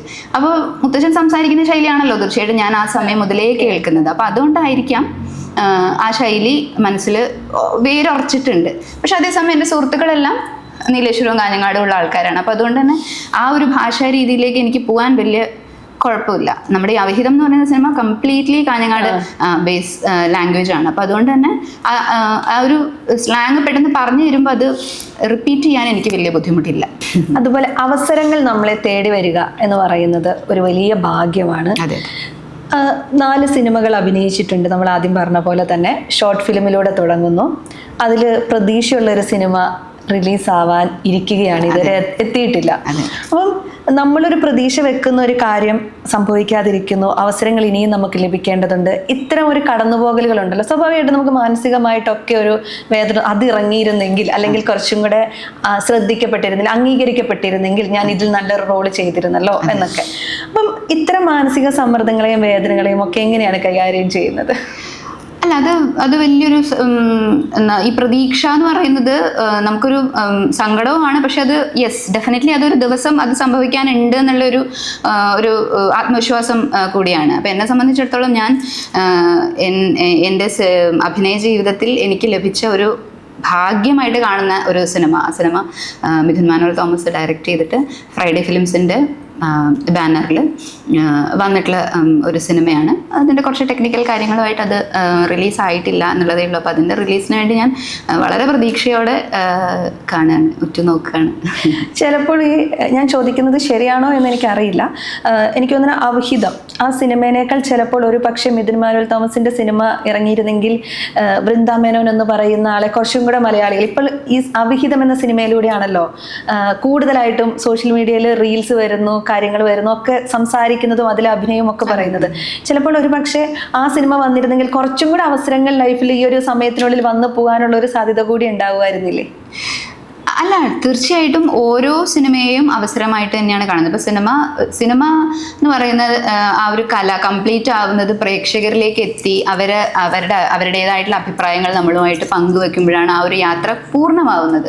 നമ്മൾ ചെയ്തു വെച്ചു എന്നുള്ളിടത്ത് അത് കംപ്ലീറ്റ് ആവുന്നില്ല അല്ലേ. പ്രേക്ഷകരുടെ ഒരു അഭിപ്രായം കൂടി കിട്ടുമ്പോഴാണ് നമുക്കതിൻ്റെ ഒരു സന്തോഷം, അത് പോസിറ്റീവ് ആവട്ടെ നെഗറ്റീവ് ആവട്ടെ ഏത് രീതിയിലാണ് അത് അവരെ സ്വാധീനിച്ചിട്ടുള്ളത് എന്നുള്ളത് മനസ്സിലാക്കുക കൂടി ചെയ്യുമ്പോഴാണ് നമുക്കൊരു സന്തോഷം ഉണ്ടാവുന്നത്. അത്തരത്തിൽ അവിഹിതം ഇന്ന സിനിമയായിരുന്നെങ്കിൽ അങ്ങനെ ഞാൻ ഒരിക്കലും ചിന്തിച്ചിട്ടില്ല. ഓരോ സിനിമയും ഓരോ അവസരങ്ങളാണ്. അവിഹിതം എന്ന് പറയുന്ന സിനിമ എന്നെ സംബന്ധിച്ചിടത്തോളം എനിക്ക് വളരെയധികം സന്തോഷം തന്നിട്ടുള്ള ഒരു സിനിമയാണ്. ഒരുപക്ഷെ ഞാൻ പ്രതീക്ഷിച്ചതിനേക്കാൾ എത്രയോ മുകളിൽ. കാരണം അതിൻ്റെ പേര് ഇങ്ങനെ ആയതുകൊണ്ട് തന്നെ പ്രേക്ഷകർ അത് ഏത് രീതിയിലായിരിക്കും എടുക്കുക എന്നുള്ളൊരു ടെൻഷൻ ഡെഫിനറ്റ്ലി ഉണ്ടായിരുന്നു. പക്ഷേ എത്ര പോസിറ്റീവായിട്ടാണ് ആൾക്കാർ ഓരോ കമൻസും എൻ്റെ അടുത്ത് പറഞ്ഞിട്ടുള്ളത് എന്നുള്ളത് ഞാൻ വളരെ സന്തോഷത്തോടെ, എനിക്ക് ആ കാര്യത്തിൽ എന്നല്ലേ നമ്മൾ ഈ പറയുന്ന പോലെ എല്ലാ ഇതിലും 1% എങ്കിലും കീടാണു എന്ന് പറയുന്ന ഒരു അവസ്ഥ ഉണ്ടല്ലോ, അതില്ലല്ലോ എന്നുള്ളത് എന്നെ വളരെയധികം സന്തോഷിപ്പിച്ചു. ഞാൻ വളരെ ഹാപ്പി ആയിരുന്നു ആ കാര്യത്തിൽ. എന്ത് രസമായിട്ടാണ് ആൾക്കാർ നമ്മളോട് കമ്മ്യൂണിക്കേറ്റ് ചെയ്യുന്നത് എന്ന് ഞാൻ ശരിക്കും അത്ഭുതപ്പെട്ടു പോയി. ഈ ഒരു പേര് തിരഞ്ഞെടുത്തപ്പോൾ കുടുംബ പ്രേക്ഷകർ അതിനൊരു നെഗറ്റീവായിട്ട് എടുക്കും, അല്ലെങ്കിൽ കുടുംബ ബന്ധങ്ങളെ ഇത് മോശമായി ബാധിക്കും എന്നുള്ള കമന്റുകൾ വരുമെന്നൊക്കെ അങ്ങനെയൊക്കെ പ്രതീക്ഷിച്ചിരുന്നു? അത്തരം ചോദ്യങ്ങളോ അല്ലെങ്കിൽ അത്തരം ഒരു സംശയങ്ങളൊക്കെ ആരെങ്കിലും പ്രകടിപ്പിച്ചിരുന്നോ? അതായത് ഈ അവിഹിതം എന്നുള്ള വാക്ക് ആക്ച്വലി അതിൻ്റെ അർത്ഥം എന്ന് പറയുന്നത് ധാർമ്മികമല്ലാത്തത് എന്നാണ്. പക്ഷെ നമ്മളത് ഉപയോഗിക്കുന്നത് ചില പ്രത്യേക സന്ദർഭങ്ങളിൽ മാത്രമാണ് എന്നുള്ളത് കൊണ്ട്, അത് അറിവില്ലായ്മ കൊണ്ടാണ്, അത്രേ അറിയുള്ളൂ എന്നുള്ളത് കൊണ്ടാണ്. അപ്പം അതിനേക്കാൾ കൂടുതലായിട്ട് മനസ്സിലാക്കിയിട്ടുള്ള ആൾക്കാരെ സംബന്ധിച്ചിടത്തോളം അതൊരു വിഷയമല്ല. പിന്നെ ഒരു പരിധിക്കപ്പുറം മറ്റൊരാൾ എന്ത് ചിന്തിക്കും എന്ന് നമ്മൾ ആലോചിച്ചുകൊണ്ടിരുന്നാൽ നമുക്ക് ഒരു കാര്യവും ചെയ്യാൻ പറ്റില്ല. അങ്ങനെയേ കണ്ടിട്ടുള്ളൂ. പക്ഷേ യെസ്, തീർച്ചയായിട്ടും എങ്ങനെയായിരിക്കും നമ്മുടെ വളരെ പ്രിയപ്പെട്ട ആൾക്കാർ ഇതിനെ കാണുക എന്നുള്ള ടെൻഷൻ ഡെഫിനറ്റ്ലി ഉണ്ടായിരുന്നില്ല എന്ന് നമുക്കൊട്ടും പറയാൻ പറ്റില്ല. പക്ഷെ കാര്യം മനസ്സിലാക്കുക എന്നുള്ളതാണല്ലോ അതിൻ്റെ അൾട്ടിമേറ്റ് ആയിട്ടുള്ള കാര്യം. വളരെ എനിക്ക് ഭാഗ്യമായിട്ട് ലഭിച്ച ഒരു സന്ദർഭമാണ് ഈ ഒരു സിനിമയിൽ എനിക്ക് അഭിനയിക്കാൻ പറ്റിയെന്നുള്ളത്. കാരണം എന്താ വെച്ചാൽ ഞാൻ ഓഡീഷൻസിൽ എനിക്ക് നന്നായിട്ട് പെർഫോം ചെയ്യാൻ പറ്റുന്ന ഒരാളല്ല. ഞാൻ പെട്ടെന്നൊരു സന്ദർഭം പറഞ്ഞ് നിങ്ങൾ ഇങ്ങനെ വിചാരിക്കൂ, ഇങ്ങനെയാണ്, അപ്പോൾ നിങ്ങൾ ഏത് രീതിയിൽ ആണ് അതിനോട് പ്രതികരിക്കുക എന്നുള്ളതായിരിക്കും പലപ്പോഴും നമുക്ക് ഓഡിഷൻസിൽ കിട്ടുക. അല്ലാണ്ട് കൃത്യമായിട്ടുള്ളൊരു സ്ക്രിപ്റ്റ് തന്ന് അത് പഠിച്ച് നമ്മൾ പെർഫോം ചെയ്യുന്നതല്ല പൊതുവിൽ ഞാൻ ചെയ്തിട്ടുള്ള ഓഡിഷൻസ്. അപ്പോൾ എന്നെ സംബന്ധിച്ചിടത്തോളം അത് വലിയ ബുദ്ധിമുട്ടാണ്. കാരണം ഒന്നാമത് എനിക്ക് സ്റ്റേജ് ഫിയർ ആണ്. പുതിയൊരു ആൾക്കാരിലേക്ക് നമ്മൾ എത്തുന്ന സമയത്ത് കുറച്ച് പേര് അവിടെ മാർക്ക് ഇടാൻ വേണ്ടി റെഡി ആയിട്ടിരിക്കുകയാണല്ലോ. അപ്പം തന്നെ എനിക്ക് ഭയങ്കരമായിട്ടുള്ള ടെൻഷൻ വരും. കാരണം ഞാനൊരു സ്റ്റേജ് പെർഫോമർ എന്ന് അങ്ങനെ ആ രീതിയിൽ പറയാവുന്ന തരത്തിൽ അത്രയധികം സ്റ്റേജുകളിൽ കയറിയിട്ടുള്ള ഒരാളല്ല. ഈ പേടിയുണ്ട്, മനസ്സിലായോ? അപ്പോൾ എഗെയിൻ ഈ ഓഡിഷൻ എന്നുള്ള അവസ്ഥയിലേക്ക് വരുമ്പോൾ ടെൻഷൻ കാരണം നമുക്ക് പല കാര്യങ്ങളും മിസ്സായി പോവും. നമ്മൾ വിചാരിക്കുന്ന പോലെ ഒന്നുമല്ല. പക്ഷേ അവിഹിതത്തിൻ്റെ ഓഡിഷനും അതേ രീതിയിലായിരുന്നു. എനിക്ക് നല്ല ടെൻഷനായിരുന്നു. കാരണം സെന്ന ഹെഗ്ഡയെ പോലെ നാഷണൽ അവാർഡ് മേടിച്ച് അദ്ദേഹം അവിടെ ഇരിക്കുന്നു, എന്താണ് വൃന്ദ കാണിക്കുന്നത് എന്ന് കാണട്ടെ എന്നുള്ള നിലയിൽ ഞാൻ എൻ്റെ കംപ്ലീറ്റ് ആയിട്ടുള്ള കഴിവൊന്നും എനിക്ക് പുറത്തെടുക്കാൻ സാധിച്ചിരുന്നില്ല. പക്ഷേ ഇവരിൽ യെസ് ഡെഫിനറ്റ്ലി എന്തോ ഒരു കഴിവുണ്ട് എന്നുള്ളത് മനസ്സിലാക്കി എനിക്ക് കിട്ടിയ ഒരു സന്ദർഭമാണ്. അപ്പോൾ ആ കിട്ടിയ സന്ദർഭത്തെ ഏറ്റവും മാക്സിമം നല്ല രീതിയിൽ യൂട്ടിലൈസ് ചെയ്യാൻ ശ്രമിക്കുക എന്നുള്ളതേ ഉള്ളൂ. അപ്പോൾ അതിൽ ഞാൻ എൻ്റെ 101% തീർച്ചയായിട്ടും നമ്മൾ ആത്മാർത്ഥതയിലിട്ടിട്ടുണ്ട്. അപ്പോൾ അതിനുള്ള ഒരു ഇത് കിട്ടും എന്നുള്ളൊരു പ്രതീക്ഷ ഡെഫിനറ്റ്ലി ഉണ്ടായിരുന്നു. അത് കിട്ടുക തന്നെ ചെയ്തു എന്നുള്ളത് വളരെ സന്തോഷം. ആ സിനിമയിൽ അമ്മായിമ്മ മരുമകൾ ബന്ധമുണ്ട്. അതായത് ഒരു സ്ത്രീക്കാണ് മറ്റൊരു സ്ത്രീയെ മനസ്സിലാക്കാൻ പറ്റുക എന്ന് പറയുന്ന ഒരു ഡയലോഗ് നമ്മൾ എപ്പോഴും കേൾക്കാറുണ്ട്. ഇപ്പൊ കൂടുതലും ഇൻസ്റ്റഗ്രാമിലെ വുമൺഹുഡ് എൻജോയ്മെന്റും ഫ്രണ്ട്ഷിപ്പും ഒക്കെ നമ്മൾ ആഘോഷിക്കുന്ന ഒരു കാലമാണല്ലോ. അതിനുള്ളിൽ അമ്മായിമ്മ പറയുന്ന ഒരു ഡയലോഗ് ഉണ്ട്, നീ അവൻ്റെ മുഖത്തൊരടി അടിക്കണം, അതോടുകൂടി നിന്റെ മനസ്സിലെ വേദനയും അവൻ്റെ മനസ്സിലെ സംശയവും ഇവിടെ അവസാനിക്കണം എന്ന് പറഞ്ഞിട്ട്. അപ്പം അമ്മായിമ്മ മരുമകൾ ബന്ധം നമ്മുടെ സമൂഹം പറഞ്ഞു വെക്കുന്ന ഒരു തെറ്റായ രീതിയിൽ പറഞ്ഞു വെക്കാറുണ്ട്. നമ്മൾ കല്യാണമൊക്കെ കഴിച്ച് കൂട്ടുകാരുടെ ഇടയിൽ ഇരുന്ന എങ്ങനെയുണ്ട് അമ്മായിമ്മ എന്നാണ് ആദ്യം നമ്മൾ ചോദിക്കുക. പക്ഷെ അതിൽ നിന്നൊരു ഓപ്പോസിറ്റ് ആയിട്ടുള്ള ഒരു കഥാപാത്രത്തെയാണ് നമുക്ക് അവിടെ കാണിച്ചിരുന്നത്. ഇത്തരം ബന്ധങ്ങളും ഉണ്ട്. മലയാളികളുടെ ഒരു സംശയരോഗവും ഉണ്ട്. ഈ രണ്ട് കാര്യങ്ങളെയും എങ്ങനെയാണ് നോക്കിക്കാണുന്നത്? അല്ല, തീർച്ചയായിട്ടും നമുക്ക് ആലോചിച്ചാൽ മനസ്സിലാവും. ഒരു സ്ത്രീക്ക് തന്നെയാണ് മറ്റൊരു സ്ത്രീയെ പൂർണ്ണമായിട്ട് മനസ്സിലാക്കാൻ സാധിക്കുള്ളൂ. അവർ കടന്നു പോകുന്ന സാഹചര്യങ്ങൾ എന്തായിരിക്കാം എന്നുള്ളത് കൃത്യമായിട്ട് മനസ്സിലാക്കാൻ ഒരു സ്ത്രീക്ക് തന്നെ സാധിക്കുള്ളൂ. പക്ഷേ പലപ്പോഴും സംഭവിക്കുന്നത് എന്താണെന്ന് വെച്ചാൽ, ഞാൻ ചില കാര്യങ്ങൾ അനുഭവിച്ചിട്ടുണ്ട്. ഓക്കെ, അപ്പൊ എൻ്റെ പുറകെ വരുന്നവരും അതൊക്കെ അനുഭവിക്കട്ടെ എന്ന് പറയുന്ന ഒരു മനസ്ഥിതി ചിലരിലെങ്കിലും നമുക്ക് കാണാം. അതിൽ നിന്ന് വളരെ വ്യത്യസ്തയായിട്ടുള്ള ഒരു അമ്മായിയമ്മയാണ് ഇവിടെ. ഇവരും ഇതേ രീതിയിൽ തന്നെയാണ്. ഇവർക്കും നല്ല സാരി ഉടുത്ത് വേറെ പുറത്തു പോകാനുള്ള ചാൻസ് ഇല്ല എന്നുള്ളത് അവർക്കറിയാം.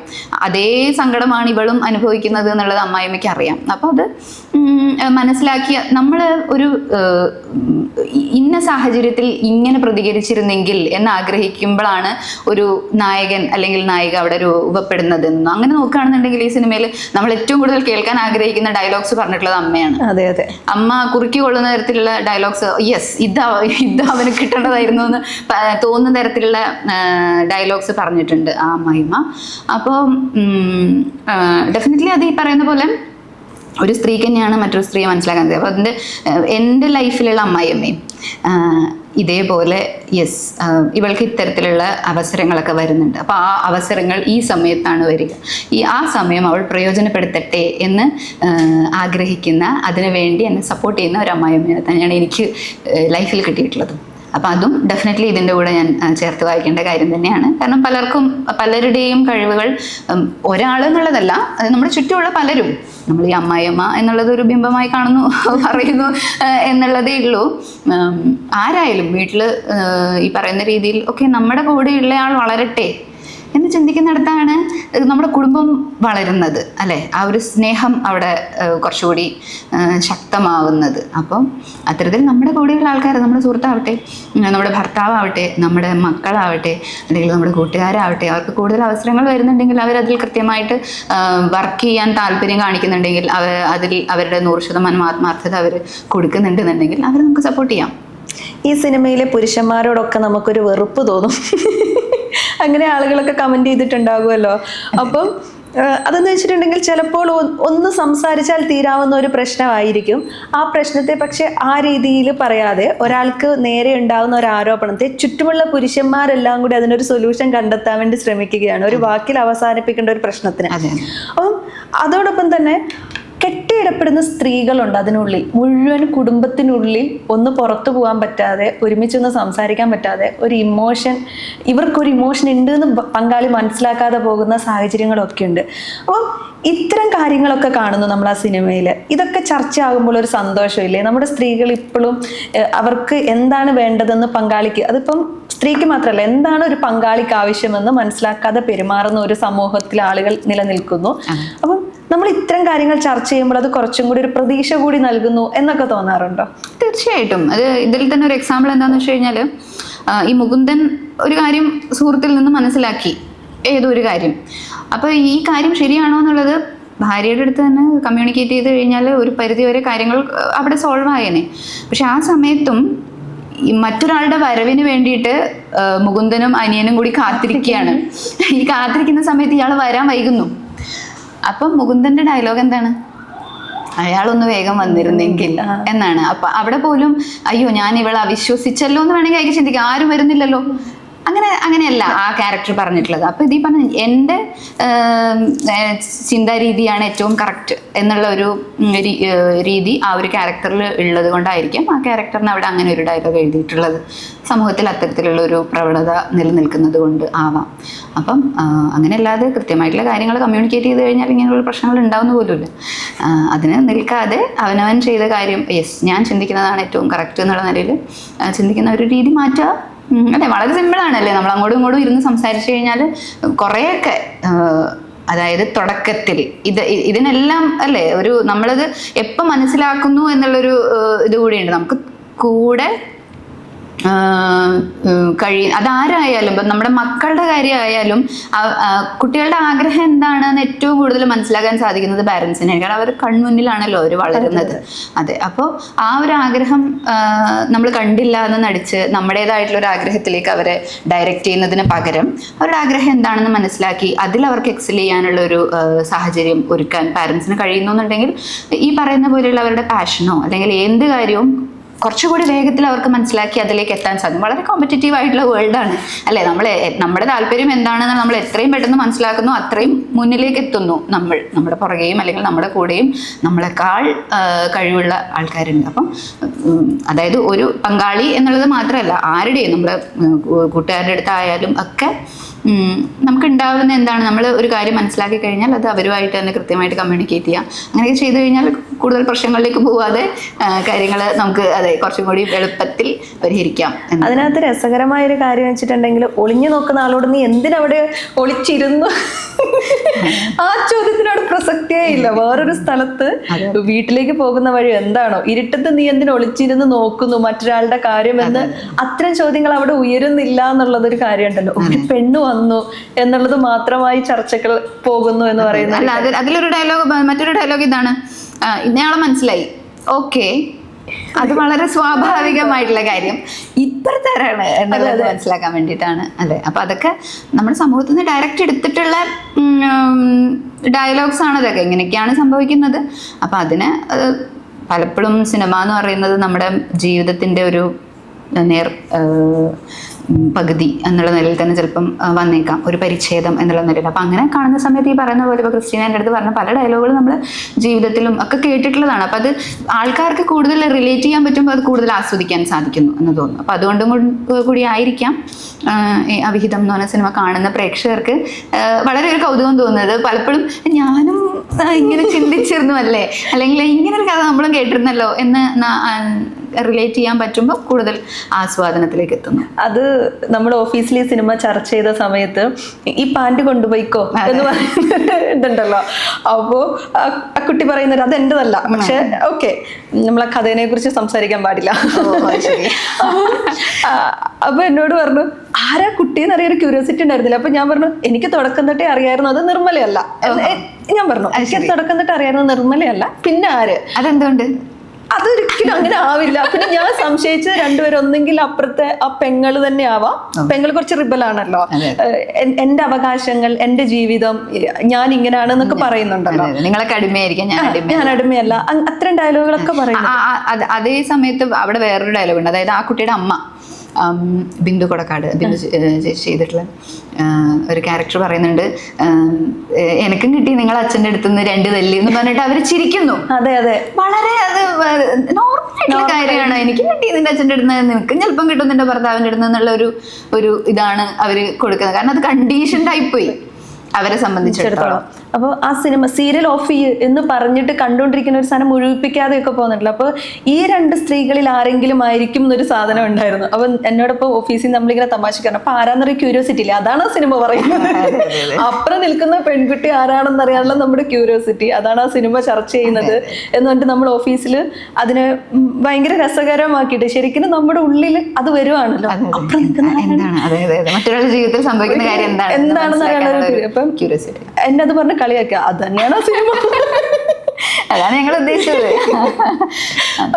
അതുപോലെ വൃന്ദ ഈ പറഞ്ഞു വെക്കുമ്പോ ഒക്കെ ബന്ധങ്ങൾ ഭയങ്കര മുറുക്കെ പിടിക്കുന്ന ഒരാളായിട്ട് എനിക്ക് ഫീൽ ചെയ്യുന്നുണ്ട്. എങ്ങനെയാണ് ബന്ധങ്ങളെയൊക്കെ മുന്നോട്ട് കൊണ്ടുവന്നത്? സൗഹൃദങ്ങളൊക്കെ ഒത്തിരി ഉണ്ടോ? സൗഹൃദങ്ങളെ എങ്ങനെയാണ് നോക്കിക്കാണുന്നത്? അതായത് സുഹൃത്ത് എന്നുള്ളത് പരിചയക്കാരാണ് എനിക്ക് കൂടുതലും. സുഹൃത്ത് എന്ന് പറയാൻ എൻ്റെ ഒരു കയ്യിലെ വിരലിൽ എണ്ണാവുന്ന അത്രയും സുഹൃത്തുക്കളെ എനിക്കുണ്ടാവുള്ളൂ. അതിൽ തന്നെ ഈ പറയുന്ന പോലെ വൃന്ദ അവൾ ആഗ്രഹിക്കുന്ന കാര്യങ്ങളൊക്കെ വളരെ സന്തോഷത്തോടു കൂടി ജീവിതത്തിൽ നേടിയെടുക്കണം എന്ന് ചിന്തിക്കുന്ന 1-2 സുഹൃത്തുക്കളെ ഉണ്ടാവുള്ളൂ. അവരെ ഞാൻ കൃത്യമായിട്ട് മനസ്സിലാക്കുന്നും ഉണ്ട്. അങ്ങനെ അല്ലാത്ത ആൾക്കാരെയും നമ്മൾ മനസ്സിലാക്കുന്നുണ്ട്. നമ്മൾക്ക് പരിചയക്കാർ ഒരുപാടുണ്ടാവും, സുഹൃത്തുക്കൾ വളരെ കുറവായിരിക്കും. പ്രത്യേകിച്ചും ആ ഒരു ജീവിതം എന്ന് പറയുന്ന യാത്രയുടെ കുറച്ച് കഴിഞ്ഞ് ഒരു പെർട്ടിക്കുലർ ഘട്ടത്തിലേക്ക് എത്തി നിൽക്കുമ്പോൾ അത് കുറച്ചുകൂടി കൂടുതൽ മനസ്സിലാക്കുകയാണ്. നമ്മുടെ യൗവനത്തിലോ അല്ലെങ്കിൽ കൗമാരത്തിലോ ഉള്ള മാതിരിയായിരിക്കില്ല അത് കഴിഞ്ഞിട്ടുള്ള നമ്മുടെ ജീവിതത്തിലെ സുഹൃത്തുക്കളെ നമ്മൾ കാണുന്നത്. തീർച്ചയായിട്ടും നമ്മൾ ഈ പറയുന്ന പോലെ എങ്ങനെയാണ് സുഹൃത്തുക്കളെ മുറുക്കെ പിടിക്കുന്നത്, നമ്മൾ മുറുക്കെ പിടിക്കേണ്ടാത്തവരാണ് നമ്മുടെ സുഹൃത്തുക്കൾ. നമ്മൾ അതിനു വേണ്ടി പ്രത്യേകിച്ച് ഒന്നും ചെയ്യേണ്ട ആവശ്യമില്ല. അത് അവർ ഡെഫിനറ്റ്ലി നമ്മൾ സഹായിക്കുന്നുണ്ടെങ്കിലോ ഇല്ലെങ്കിലോ ഒക്കെ അവർ നമ്മുടെ കാര്യങ്ങൾ മനസ്സിലാക്കുന്നുണ്ടാവും. അപ്പം ഞാനായാലും എൻ്റെ ഒരു സുഹൃത്തിൻ്റെ കാര്യങ്ങളൊക്കെ ഞാൻ മനസ്സിലാക്കുന്നുണ്ട്. ചിലപ്പോൾ എല്ലാ ദിവസവും സംസാരിക്കുന്നുണ്ടാവില്ല, പക്ഷേ എപ്പോഴാണോ കാണുന്നത്, എപ്പോഴാണോ സംസാരിക്കുന്നത്, അപ്പം തൊട്ട് നമുക്കത് നമ്മൾ ഇന്നലെ സംസാരിച്ചതുപോലെ അതിൽ നിന്ന് ഒരു കണ്ടിന്യൂഷൻ പോലെ ആ കാര്യം കൊണ്ടുപോകാൻ സാധിക്കുന്ന ഒരാളാണ് ഏറ്റവും നല്ല സുഹൃത്ത് എന്നുള്ളതാണ് ഞാൻ എൻ്റെ ജീവിതത്തിൽ നിന്ന് മനസ്സിലാക്കിയിട്ടുള്ളത്. അതാണ്. അപ്പം സുഹൃത്തുക്കളെ മുറുക്കെ പിടിക്കുന്നതിന് വേണ്ടിയിട്ട് കുറേ കാര്യങ്ങൾ ചെയ്യുന്ന ഒരാളല്ല ഞാൻ. പ്രത്യേകിച്ചും ഞാൻ ആ കാര്യത്തിൽ കുറച്ച് പുറകോട്ടുമാണ്. ഈ പറഞ്ഞ പോലെ ചിലപ്പോൾ ഞാൻ മറന്നു, എൻ്റെ എനിക്ക് ഡേറ്റ്സ് ഓർമ്മിച്ച് വെക്കുന്നത് വലിയ ബുദ്ധിമുട്ടാണ്. അപ്പോൾ എൻ്റെ സുഹൃത്തുക്കളുടെയൊക്കെ പിറന്നാൾ ഞാൻ ഉറപ്പായിട്ടും മറന്നു പോകും. അപ്പോൾ ഞാൻ അവരോട് ഓൾറെഡി പറഞ്ഞു വെച്ചിട്ടുള്ള നിങ്ങളൊരു കാര്യം, നിങ്ങളുടെ പിറന്നാളിൻ്റെ അന്ന് നിങ്ങൾ എന്നെ വിളിക്കും, എന്നിട്ട് പറയാം വിഷ് ചെയ്തോളൂ. യെസ്, അപ്പം ഞാൻ വിഷ് ചെയ്യാം. അങ്ങനെയാണ് അത് അവർ മനസ്സിലാക്കുന്നുണ്ട്. ഓ അതിനൊരു ഓക്കെ നിനക്കത് പറ്റുന്നില്ലല്ലോ, നീ അത് ചെയ്തില്ലല്ലോ എന്ന് വിചാരിച്ച് അവരെന്നെ മാറ്റി നിർത്തുന്നില്ല. ഇതൊരു ഗീവ് ആൻഡ് ടേക്ക് ആണല്ലോ സൗഹൃദം എന്ന് പറയുന്നതായിരുന്നു. അപ്പം അങ്ങനെയുള്ള നല്ല ഈ പറഞ്ഞ പോലെ പരിചയക്കാരുണ്ട്, എന്നെ വളരെയധികം സ്നേഹിക്കുന്ന, ഞാൻ വളരെയധികം സ്നേഹിക്കുന്ന വിരലിൽ ഉണ്ടാകുന്ന സുഹൃത്തുക്കളും എനിക്കുണ്ട്. പുതിയ പ്രൊജക്റ്റുകൾ എന്തൊക്കെയാണ്? ഇനി മുന്നോട്ട് എങ്ങനെയാണ് അറിയപ്പെടാനൊക്കെ ആഗ്രഹിക്കുന്നത്? ഒരു സിനിമ നടി എന്ന രീതിയിൽ തന്നെയാണോ, അതോ തിരിച്ചു ഡോക്ടർ എന്ന രീതിയിലേക്ക് തിരിച്ചു പോകുമോ? അഭിനേതാവ്, നല്ല അഭിനേതാവ് എന്നുള്ള നിലയിൽ അറിയപ്പെടാൻ തന്നെയാണ് ആഗ്രഹിക്കുന്നത്. സിനിമ എന്നുള്ളൊരു മേഖലയിൽ മാത്രം എന്ന് ഞാൻ ഒരിക്കലും പറയില്ല. അതെ, പുതിയ പ്രോജക്ട്സ് എന്ന് പറയുന്നത് ഞാൻ നേരത്തെ പറഞ്ഞ പോലെ ഞാൻ ഓൾറെഡി ചെയ്തു വെച്ച 2 സിനിമകൾ. ഒന്ന് മിഥുൻ മാനുവൽ തോമസ് ഡയറക്റ്റ് ചെയ്തിട്ടുള്ള സിനിമ, പിന്നെ KSFDCയുടെ വുമൺ സിനിമ പദ്ധതിയുമായി ബന്ധപ്പെട്ടിട്ടുള്ള ഒരു സിനിമയും ഞാൻ ചെയ്തിട്ടുണ്ട്. അതും നല്ല മനോഹരമായിട്ടുള്ളൊരു സിനിമയാണ്. അതിലെ HODs എല്ലാം സ്ത്രീകളാണ്. അതെ, അങ്ങനെ ഒരു പ്രത്യേകതയുള്ള സിനിമയാണ്. അപ്പോൾ ആ 2 സിനിമകളാണ് എനിക്ക് റിലീസ് ചെയ്യാനുള്ളത്. പിന്നെ 1-2 സിനിമകളുടെ സംസാരവും കാര്യങ്ങളൊക്കെ ഉണ്ടായിട്ടുണ്ട്. അപ്പോൾ അതൊന്നും കൺഫർമേഷനിലേക്കൊന്നും എത്തിയിട്ടില്ല. കൂടുതൽ നല്ല അവസരങ്ങൾ വരണം എന്നുള്ള ആഗ്രഹം ഉണ്ട്. ഞാൻ പറഞ്ഞല്ലോ, ഞാൻ ഈ പറഞ്ഞ പോലെ എൻ്റെ 100% ഈ ഒരു ക്യാരക്ടറിൻ്റെ പൂർണ്ണതയ്ക്ക് വേണ്ടിയിട്ട് നൽകാൻ റെഡിയായിട്ട് നിൽക്കുന്ന ഒരാളാണ് ഞാൻ. വരുന്ന അവസരങ്ങൾ ഏത് തരത്തിലാണ് എന്നുള്ളത് എനിക്കിനിയും വരേണ്ടിയിരിക്കുന്നു. ഞാൻ ഈ പറഞ്ഞ പോലെ ചെയ്തു വെച്ച 2 ക്യാരക്ടേഴ്സാണ് എൻ്റെ പ്രതീക്ഷ. അൺപാക്ക് ആൻഡ് കണക്റ്റിൽ ഇന്ന് നമ്മളോടൊപ്പം ഉണ്ടായിരുന്നത് വൃന്ദ മേനോനാണ്. മലയാള സിനിമയുടെ ഒരു മുഖമായി തന്നെ മാറുന്ന രീതിയിൽ നിരവധി കഥാപാത്രങ്ങളായി നിറഞ്ഞു നിൽക്കട്ടെ എന്ന് ആശംസിക്കുന്നു. താങ്ക് യു സോ മച്ച് ഇത്രയും വിശേഷങ്ങൾ പങ്കുവച്ചതിന്. വളരെ നന്ദി. Thank you.